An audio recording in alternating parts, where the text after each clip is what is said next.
Good morning everybody. இன்றைய தியானத்தின் தலைப்பு சுதந்திரம், அதாவது லிபர்ட்டி. வேதாக வசன குறிப்பு கலாத்தியர் 5ஆம் அதிகாரம் 1ஆம் வசனம். ஆனபடியினாலே நீங்கள் மறுபடியும் அடிமைத்தனத்தின் நுகத்துக்குப்படாமல் கிறிஸ்து நமக்கு உண்டாக்கின சுயாதீன நிலைமையில் நிலை கொண்டிருங்கள். நேற்றைய தலைப்பு விடுதலை, இன்றைய தலைப்பு சுதந்திரம். இந்த ரெண்டுக்குள்ள வித்தியாசத்தை கொஞ்சம் பார்க்கலாமா? விடுதலை என்றால் ஒரு அடிமைத்தனம், இல்லைன்னா ஒரு கட்டுப்பாடு, ஒரு சிறை, அதிலிருந்து விடுபடுவது தான் விடுதலையாக நமக்கு அது கருதுகிறோம். ஆனால் சுதந்திரம் என்பது தம் விருப்பம்படி செயல்படும் உரிமை, தன்னிச்சை அல்லது இறையாண்மையுடன் இருப்பதை குறிப்பது. பிரியமானவர்களே,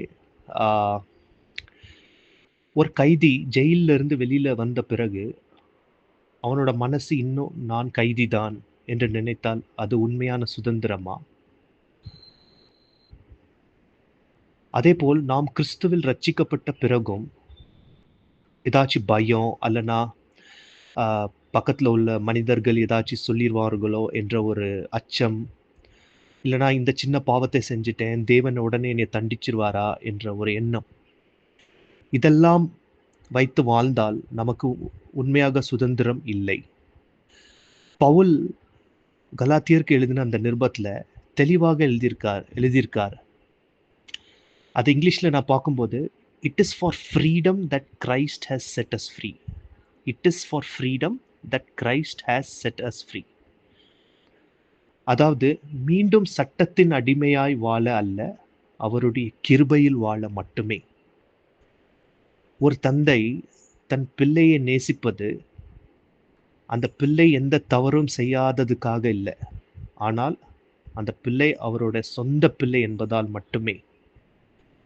அதே போல தேவன் நம்மை ஏற்றுக்கொண்டது நம்ம நல்லவங்களா இருக்கோமா அதுக்காக இல்லை, ஆனால் நாம் கிறிஸ்துவோடு இருப்பதுக்காக மட்டுமே. இன்றைய தியானத்தின் பாடம் நாம் படிக்கிறது, நம்மளோட விசுவாச வாழ்க்கை பயத்தினால இருக்கிறதா இல்லை அன்பினால இருக்கிறதா? இந்த சுதந்திரம், அதாவது லிபர்ட்டி, தேவனோடே நம்பிக்கையோடு நடப்பது மட்டுமே. நாம் ஒவ்வொருவரும் ஆண்டவரோடு பின்தொடர்ந்து செல்வோம். ஆண்டவர் நமக்கு வாழ்க்கையில் எல்லா இதிலையும் சுதந்திரமாக நம்மை வழி நடத்துவார். ஆமேன். Have a good day.